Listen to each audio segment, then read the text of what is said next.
Una delle domande molto frequenti che mi viene posta durante le sessioni di media training è: sì, ma come mi devo vestire quando mi trovo davanti a una telecamera e soprattutto quando mi trovo in un talk show, in una situazione televisiva? Ci sono diversi accorgimenti. Innanzitutto dobbiamo sempre considerare che l'abbigliamento non è, come si dice spesso, un accessorio di carattere abbastanza irrilevante. L'abbigliamento è come se fosse il packaging di un prodotto che poi siamo noi e che quindi deve essere congruente, deve essere coerente anche con quello che noi vogliamo comunicare e con la nostra personalità. Da non dimenticare che l'abbigliamento è il nostro primo biglietto da visita. Quando andiamo davanti a un pubblico, chiunque vi avrà insegnato qualche tecnica di media training vi avrà insegnato anche che la prima impressione è fondamentale. Non esiste mai una seconda occasione per fare una buona prima impressione e la prima impressione viene fatta molto dal nostro aspetto estetico e quindi controllare un po' anche il nostro abbigliamento è utile per contribuire a fare una buona impressione. Ci sono alcune regole da segnare che sono importanti a livello generale. La neutralità innanzitutto, l'abbigliamento deve essere neutro, che significa non deve dare nell'occhio per gli accessori, per i colori, per le sue caratteristiche particolari, altrimenti il nostro pubblico verrà distratto. Pensate ad esempio al momento televisivo dove i messaggi sono così brevi, dove la distrazione per quei 10, 20, 30 secondi ci porta o porta il pubblico che ci ascolta a perdere completamente il messaggio che stavamo dando, ad esempio. Seconda cosa, congruenza. Se rappresentate una casa di moda, non andate vestiti come uno scienziato stile Einstein, questo semplicemente perché non c'è congruenza fra ciò che volete rappresentare e ciò che realmente dal punto di vista estetico rappresentate in quel momento. Terzo consiglio di questo breve videoclip è: ricordate che in televisione un filo di trucco non dà alcun tipo di connotazione alla vostra personalità, anche gli uomini hanno bisogno di tutto ciò, semplicemente perché i riflettori, le luci e le situazioni particolari fanno sì che la nostra pelle possa sembrare diversa rispetto a quella che in realtà non è e quindi potrebbe essere troppo luminosa e soprattutto potremmo apparire ad esempio sudati, e allora un filo di queste polveri che vengono utilizzate in televisione, che servono semplicemente a compattare il viso e a controllare anche la sudorazione della pelle, sono molto utili. Un celebre aneddoto è quello di Nixon 1960, in dibattito televisivo con Kennedy. Nixon rifiutò il trucco televisivo e chi vedeva quella trasmissione vide un Nixon agitato, un Nixon che stava sudando, un Nixon pallido, a disagio. Addirittura pensate che chi ascoltò quella trasmissione per radio pensava che addirittura fosse stato Nixon a vincere il dibattito con Kennedy. Come dire, ciò che veniva proposto dalla televisione era molto diverso rispetto al messaggio vero e proprio. La differenza è che oggi ciò che viene proposto in televisione ha un'audience molto più elevata rispetto a quella della radio, e allora riuscire a controllare anche la nostra immagine generale non è una questione di mascolinità o di femminilità, è una questione di efficacia dal punto di vista comunicativo. Thank you, Mr. Nixon. That completes the opening statements, and now the candidates will answer questions or comment upon one another's answers to questions put by correspondents of the networks. The correspondents. I'm Sander Van Oker, NBC News. I'm Charles Warren, Mutual News. I'm Stuart Novins, CBS News. Bob Fleming, ABC News. The first question to Senator Kennedy from Mr. Fleming. Senator, the Vice President in his campaign has said that you are naive and at times immature. He has raised the question of leadership. On this issue, why do you think people should vote for you rather than the Vice President? Well, the Vice President and I came to the Congress together. 1946, we both served in the Labor Committee. I've been there now for 14 years, the same period of time that he has. So that our experience in government is comparable. Secondly, I think the question is, what are the programs that we advocate? What is the party record that we lead? I come out of the Democratic Party, which in this century has produced Woodrow Wilson and Franklin Roosevelt and Harry Truman, and which supported and sustained these programs which I've discussed tonight. Mr. Nixon comes out of the Republican Party. He was nominated by it.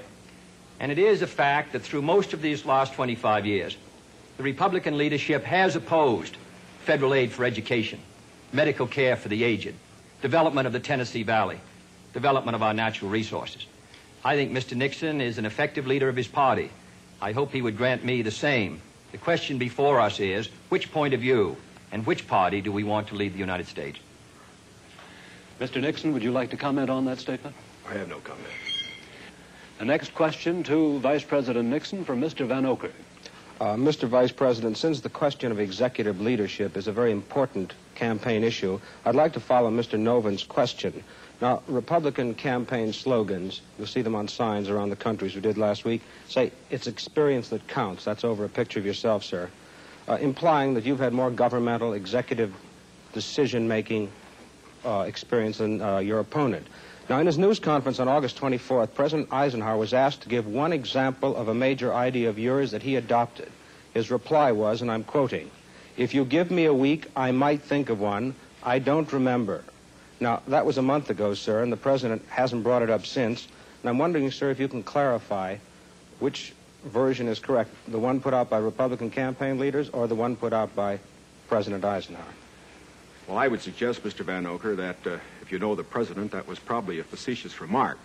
I would also suggest that insofar as his statement is concerned, that I think it would be improper for the President of the United States to disclose the instances in which members of his official family had made recommendations, as I have made them through the years, to him which he has accepted or rejected.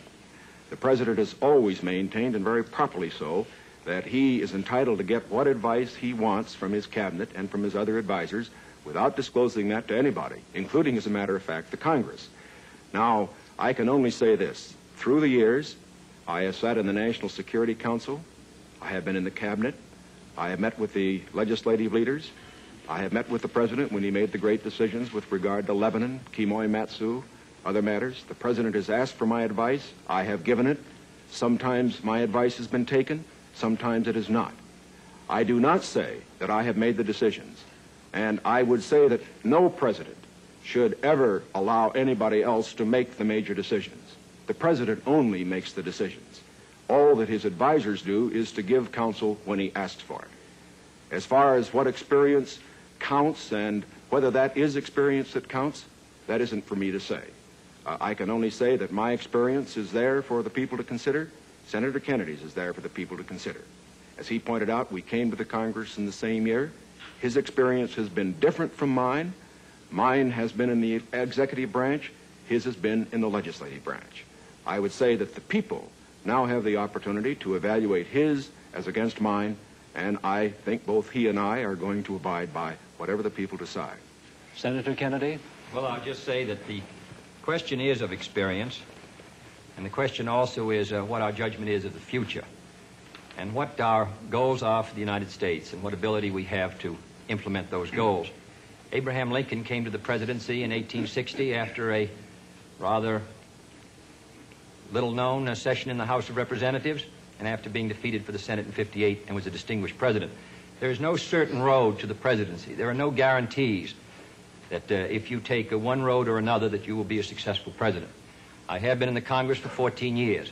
I have voted in the last 8 years, and the Vice President was presiding over the Senate and meeting his other responsibilities. I have met decisions over 800 times on matters which affect not only the domestic security of the United States, but as a member of the Senate Foreign Relations Committee. The question really is, which candidate and which party can meet the problems that the United States is going to face in the 60s? Mr. Van Oker's question for Vice President Nixon. Mr. Vice President, in one of your earlier statements, you said, we've moved ahead, we've built more schools, we've built more hospitals. Now, sir, isn't it true that the building of more schools is a local matter for financing? Were you claiming that the Eisenhower administration was responsible for the building of these schools, or is it the local school districts that provide for them? Not at all. As a matter of fact, your question brings out a point that I'm very glad to make. Too often, in appraising whether we are moving ahead or not, we think only of what the federal government is doing. Now, that isn't the test of whether America moves. The test of whether America moves is whether the federal government, plus the state government, plus the local government, plus the biggest segment of all, individual enterprise, moves. We have, for example, a gross national product of approximately $500 billion. Roughly $100 billion to $125 billion of that is the result of government activity. 400 billion approximately is a result of what individuals do. Now, the reason the Eisenhower administration has moved, the reason that we've had the funds, for example, locally, to build the schools and the hospitals and the highways, to make the progress that we have, is because this administration has encouraged individual enterprise. And it has resulted in the greatest expansion of the private sector of the economy that has ever been witnessed in an 8-year period. And that is growth. That is the growth that we are looking for. It is the growth that this administration has supported and that its policies have stimulated. Senator Kennedy? Well, I must say, I think the reason that the schools have been constructed is because the local school districts were willing to increase the property taxes to a tremendously high figure, and in my opinion, almost to the point of diminishing returns in order to sustain these schools. Secondly, I think we have a rich country, and I think we have a powerful country. I think what we have to do, however, is have the president and the leadership set before our country exactly what we must do in the next decade if we're going to maintain our security in education, in economic growth, in development of natural resources.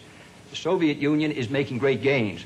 It isn't enough to compare what might have been done 8 years ago, or 10 years ago, or 15 years ago, or 20 years ago. I want to compare what we're doing with what our adversaries are doing, so that by the year 1970, the United States is ahead in education, in health, in building, in homes, in economic strength. I think that's the big assignment, the big task, the big function of the federal government.